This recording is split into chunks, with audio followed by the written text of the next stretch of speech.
새벽 기도회를 시작하며 우리 마음 모아 함께 고백하죠. 주의 인자는 끝이 없고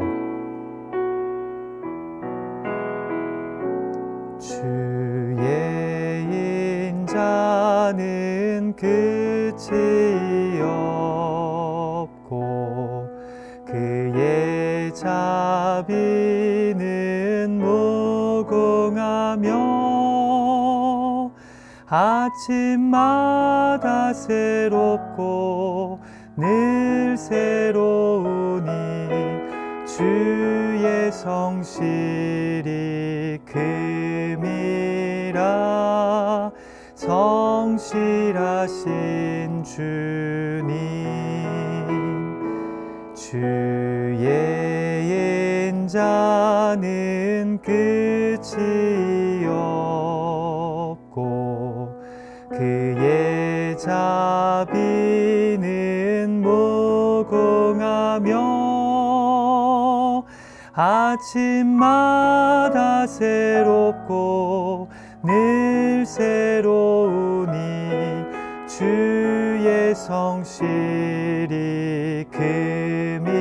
큼이라 성실하신 주님 아침마다 새롭고 늘 새로우니 주의 성실이 큼이라 성실하신 주님. 아멘. 우리 같이 기도하죠. 하나님 아버지, 오늘도 구별된 시간을 우리에게 허락하여 주셔서 주의 인자하심과 성실하심을 기대하며 찬양함으로 또 주의 말씀 앞에 무릎 꿇음으로 하루를 시작하게 하여 주심을 감사드립니다. 우리가 비록 온라인으로 참여하고 있지만 성령께서 우리 가운데 감화, 감동, 만지심으로 함께하여 주셔서 하나님의 선하시고 온전하신 뜻이 우리 가운데 이루어지는 거룩한 시간 되게 하여 주시옵소서. 이 시간을 온전히 주님께 의탁합니다. 예수님의 존귀하신 이름으로 간절히 기도하옵나이다. 아멘.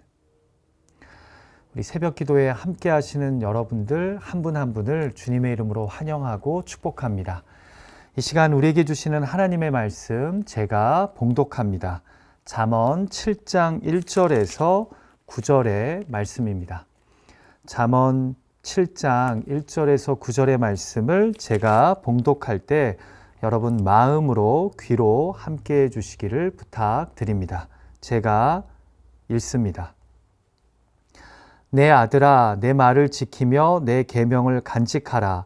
내 계명을 지켜 살며 내 법을 내 눈동자처럼 지키라. 이것을 내 손가락에 매며 이것을 내 마음판에 새기라. 지혜에게 너는 내 누이라 하며 명철에게 너는 내 친족이라 하라.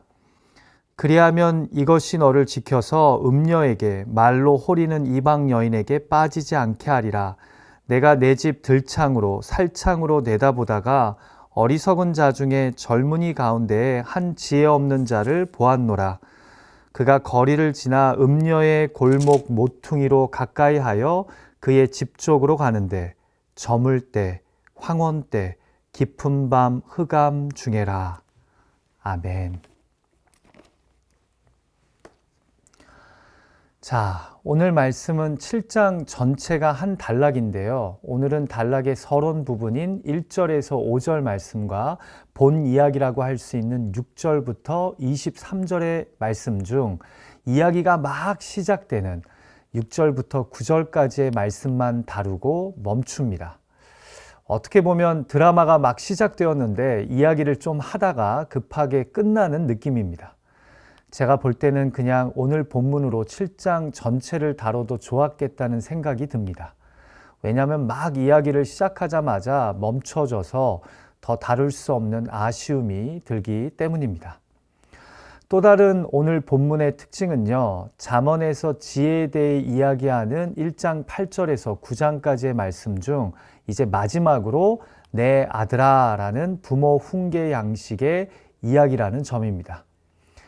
이제 지혜에 대해 논하는 아버지이자 스승의 교훈이 이 막바지를 향해 가고 있는 것입니다. 한 가지만 더 이야기하자면 7장에서도 음녀가 오늘 본문인 5절과 8절 그리고 내일 본문인 25절에서 등장하는데요.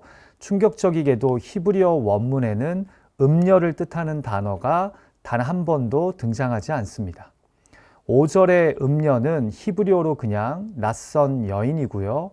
8절의 경우 히브리어로는 그녀의 골목 모퉁이, 그녀의 집으로, 또 25절의 경우도 음녀의 길이 아닌 그녀의 길로 기록되어 있습니다. 그런데 6절부터 시작되는 이야기의 내용을 무리하게 그 문맥을 접목해서 개역 개정 성경이 다 음녀의 골목 모퉁이와 음녀의 길로 의역한 겁니다.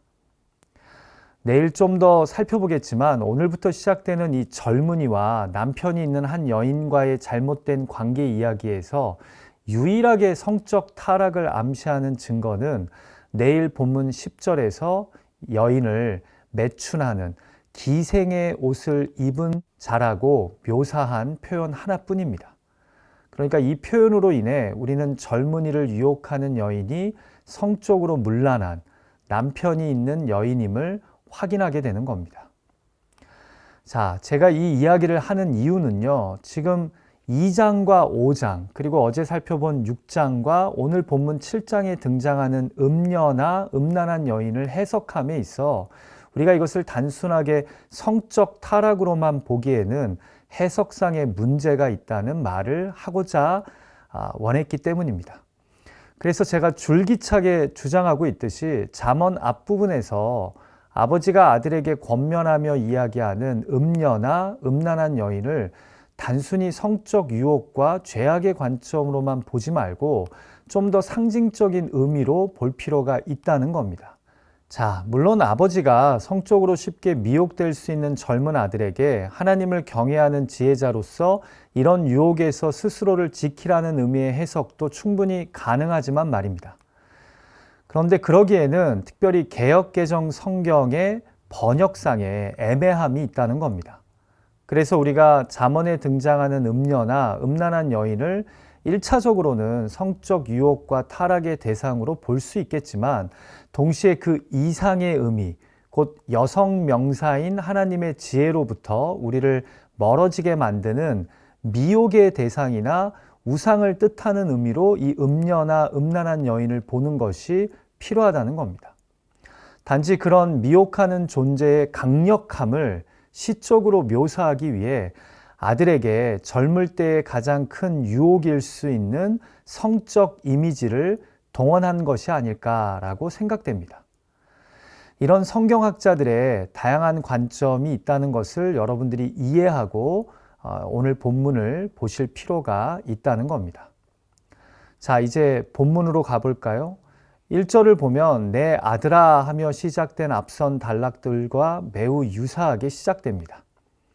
항상 지혜에 대해 이야기하는 내 아들아는 처음에 부모의 이 말과 명령을 훈계와 법을 지키고 간직하라고 잊지 말라는 구조로 시작되는데요.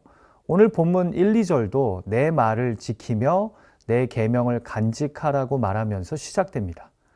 좀 색다른 부분은 2절의 표현인데요. 내 계명을 지켜 살며 내 법을 내 눈동자처럼 지키라 라고 말씀합니다. 여러분, 내 법, 곧 가르침을 내 눈동자처럼 지키라는 말이 어떤 의미일까요? 여러분, 모래바람이 강한 이 중동 지역 문화에서 눈동자는 매우 소중하게 지켜야 하는 신체 부위 중에 하나입니다. 그러니까 내 눈동자를 지키듯 내 말을 지키라는 겁니다. 내 눈동자를 보호하고 지키듯 내 가르침에 집중하라는 겁니다.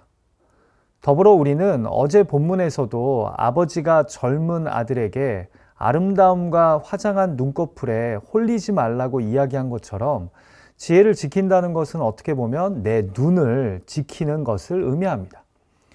왜냐하면 내가 무엇을 보느냐에 따라 내 마음이 흔들릴 수도 있고 안 흔들릴 수도 있기 때문입니다.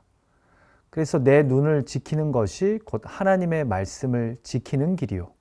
하나님의 말씀을 붙잡고 지키는 것처럼 내 눈도 잘 지켜야 한다는 겁니다. 사랑하는 기도자 여러분, 요즘 내 눈동자는 어디를 향하고 있습니까? 하나님의 말씀과 지혜를 우리의 눈동자를 지키듯 지켜야 하고, 반대로 무언가를 바라보는 우리의 눈을 하나님의 말씀을 사모하고 지키듯 지켜야 합니다. 이것을 생각하며 내 눈동자를 지키듯 말씀을 지키고 하나님의 지혜를 지키듯 내 눈을 지킬 수 있는 저와 여러분이 되었으면 합니다. 자, 3절에서는 앞선 6장 21절처럼 신명기 6장의 쉐마, 곧 부모가 가르치는 하나님의 지혜를 손가락에 매며 내 마음판에 새기라고 말씀합니다. 사실 지혜는 형태가 없는 것인데요. 이렇게 사물화해서 이야기하는 것은 눈동자처럼 마치 지혜를 몸의 일부분처럼 지니고 다니라는 겁니다. 여러분, 저는 이런 생각이 듭니다. 오늘날의 현대인들에게 몸의 한 부분처럼 가까이 두고 다니는 것이 무엇입니까? 셀폰 아닙니까? 그런데 지금 잠언 기자는 내 삶의 셀폰처럼 내가 몸의 한 부분으로 여기며 내 손가락에 메고 내 마음판에 새겨야 하는 것이 바로 지혜라는 겁니다. 하나님을 경외하는 자로부터 나오는 지혜 말입니다. 오늘날의 그리스도인들에게 하나님의 지혜, 하나님의 말씀은 참으로 가까이에 있습니다. 셀폰으로 언제든지 어디서든지 접할 수 있습니다. 설교는 또 얼마나 넘칩니까? 그러나 역설적이게도 참으로 이 말씀을 우리 몸에, 우리 삶과 마음판에 우리가 매두고 있습니까? 아니면 그냥 스쳐 지나가는 말씀, 잠깐 듣고 흘러버리는 말씀이 되고 있지는 않습니까? 오늘 잠언의 아버지는 하나님의 말씀과 지혜를 내 손가락에 메고 내 마음판에 새겨야 한다고 도전합니다. 자, 그러면서 좀 적극적인 권면을 하는데요. 마치 3절이 지혜를 보호하고 지키는 방어적인 권면이라면 4절은 지혜를 향한 적극적인 권면입니다. 같이 볼까요? 지혜에게 너는 내 누이라 하며 명철에게 너는 내 친족이라 하라. 자, 다시 지혜를 의인화하죠. 그런데 왜 형제라고 하지 않고 누이라고 할까요? 기억나시죠? 지혜가 여성 명사이기 때문에 여성으로 의인화한 겁니다. 한마디로 지혜를 누이처럼 여기며 적극적으로 가까이 하라는 겁니다. 이것을 단순하게 적용하자면 하나님의 지혜를, 말씀을 내 누이처럼 여기며 가까이 하라는 겁니다. 여러분, 흥미로운 것이 히브리어로 내 누이를 아호티라고 하는데요. 고대 근동 지역에서 누이는 단지 여자 형제 이상의 의미가 있습니다. 아가서에서는요, 나의 누이를 나의 신부로 번역합니다. 따라서 여기서 내 누이란 지혜를 마치 사랑하는 연인을 찾듯이 추구하라는 메시지입니다. 어디에 있어도 생각이 나고 보고 싶고 연락하고 싶은 그런 존재로 하나님을, 그분의 지혜를, 성경 말씀을 적극적으로 가까이 하라는 겁니다. 자, 뒤에 나오는 명철은 지혜와 동의어죠. 그런데 이번에는 지혜를 내 친족, 곧 한 가문의 가족처럼 여기랍니다. 자, 이렇게 방어적으로 또 적극적으로 지혜를 추구해야 하는 이유가 무엇입니까? 이제 자연스럽게 6절에서 시작될 이야기와 연결되는데요. 같이 5절 말씀을 보죠. 그리하면 이것이 너를 지켜서 음녀에게, 말로 호리는 이방 여인에게 빠지지 않게 하리라. 자, 여기 번역된 음녀는 낯선 여인이 맞는 번역이죠. 그러니까 이렇게 지혜를 적극적으로 지키고 또 가까이 해야 하는 이유는 그래야 하나님과 그분의 지혜와 뜻으로부터 우리를 멀어지게 만드는 거짓 우상들과 그들의 유혹에 우리가 빠지지 않게 되기 때문입니다. 이해가 되시죠? 사랑하는 기도자 여러분, 왜 우리가 이 세상을 살면서 쉬 우상의 늪에 빠지고 헛된 것에 미혹되어 그것이 참인 양 속는 것일까요? 오늘 말씀에 의하면 우리가 하나님의 말씀을, 지혜를 적극적으로 방어하지도 않고 또한 사랑하는 연인처럼 적극적으로 가까이에 두지 않기 때문입니다. 다르게 이야기하자면 우리가 하나님의 임재와 말씀을 멀리하면 멀리할수록 우리는 헛된 우상들과 도덕적 유혹에 빠져든다는 겁니다. 채워야 하는 것을 채우지 않으면 그곳에 다른 것이 채워지는 겁니다. 봐야 될 것을 보지 않으면 그곳에 보지 말아야 할 것이 대신 자리 잡는 겁니다. 요즘 나는 하나님의 임재와 말씀을 적극적으로 방어하며 또한 적극적으로 사모하고 있나요?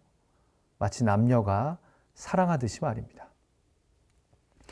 자, 이제 서론을 마치고 본격적으로 한 이야기가 소개되는데요.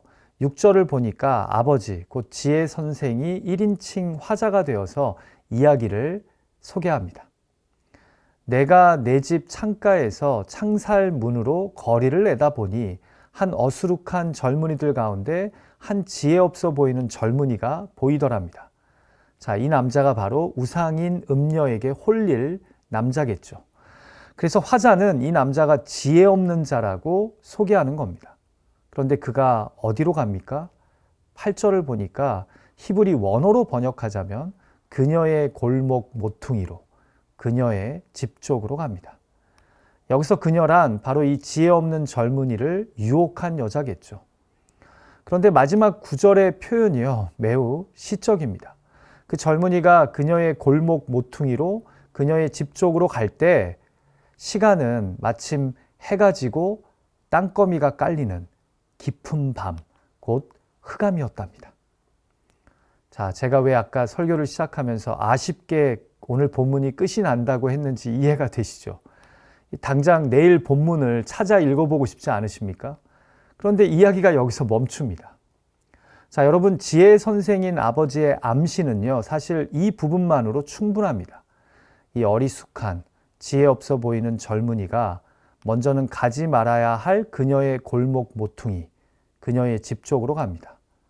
자, 누구나 압니다. 그가 이 길목으로, 이 집 방향으로 계속 가면 결국 넘어지고 무너질 것을 말입니다. 만약 그가 지혜로웠다면 그는 그 밤에 나가지도 않았을 것이고 그 골목길에 들어서지도 않았을 겁니다. 사랑하는 기도자 여러분, 죄악은요, 어둠을 틈타 활동하고 부도덕함은 으슥한 곳에서 활개칩니다. 그런데 한 젊은이가 어둠이 내려앉은 때에 큰 길을 벗어나 인적이 드문 골목으로 들어갑니다.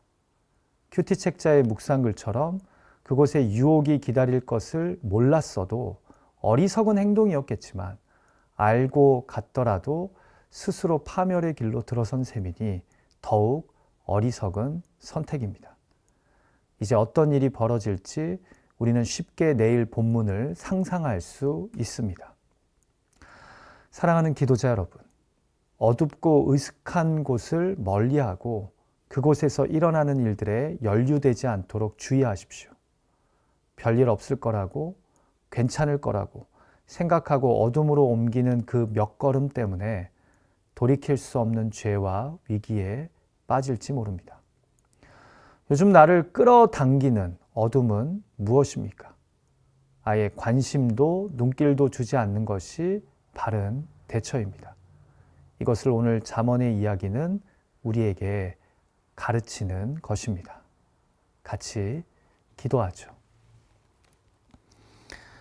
하나님 아버지, 계속되는 잠언의 말씀을 통해 아버지의 훈계와 법을 통해 우리가 이 우상이 활보하는 시대에, 거짓된 것이 참인 양 우리를 미혹하는 시대에 우리가 얼마나 하나님의 지혜를, 하나님의 말씀을 사모하고 가까이 해야 하는지 깨닫게 해주셔서 감사합니다.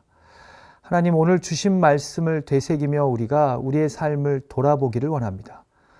혹시 요즘 우리의 삶 속에 활보하고 있는 골목길은, 우리가 가지 말아야 될 그녀의 집은 무엇입니까? 우리가 하나님을 경외하는 지혜로 말미암아 멀리해야 되는 어둠컴컴한 곳에서 일어나는 그 일은 무엇입니까? 하나님, 오늘 말씀 앞에 우리 스스로를 솔직하게 점검하게 해주시고 진실하고 간절하게 하나님께 나의 마음 상태를, 나의 상황을 기도할 수 있는 우리가 되게 하여 주시옵소서. 그래서 하나님의 지혜가, 말씀이, 임재가 우리를 지켜주고 보호하는 은혜를 경험하게 하여 주시옵소서.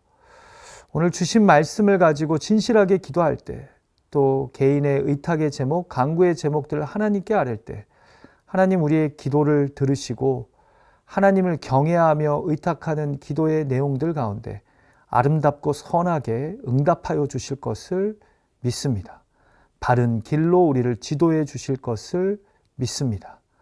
오늘 주신 말씀을 가지고 고민하는 가운데 우리의 삶 속에 지혜가 함께하는 은혜가 넘치는 복된 하루가 되게 하여 주시옵소서. 예수님의 존귀하신 이름으로 의탁하며 간절히 기도하옵나이다. 아멘. 하늘에 계신 우리 아버지여, 이름이 거룩히 여김을 받으시오며 나라가 임하옵시며 뜻이 하늘에서 이루어진 것 같이 땅에서도 이루어지이다. 오늘날 우리에게 일용할 양식을 주옵시고 우리가 우리에게 죄 지은 자를 사하여 준 것 같이 우리의 죄를 사하여 주옵시고 우리를 시험에 들게 하지 마옵시고 다만 악에서 구하옵소서. 대개 나라와 권세와 영광이 아버지께 영원히 있사옵나이다. 아멘. 여러분, 잠깐이라도 주신 말씀, 또 개인의 간구의 제목들 가지고 하나님께 기도하는 시간 갖겠습니다. 여러분, 오늘 말씀에 저는 이 부분이 참 마음에 와닿네요. 지혜를 너의 연인, 누이처럼 가까이 두라는 말씀 말입니다. 오늘 하루를 살아가시면서도 하나님의 말씀을, 하나님의 임재를, 하나님의 지혜를 가까이에 두고 깨어 분별함으로 하루를 살아가는 복된 여러분의 하루가 되시기를 주님의 이름으로 축복합니다. 여러분, 사랑합니다. 속히 함께 예배할 날을 기도하며 기다립니다.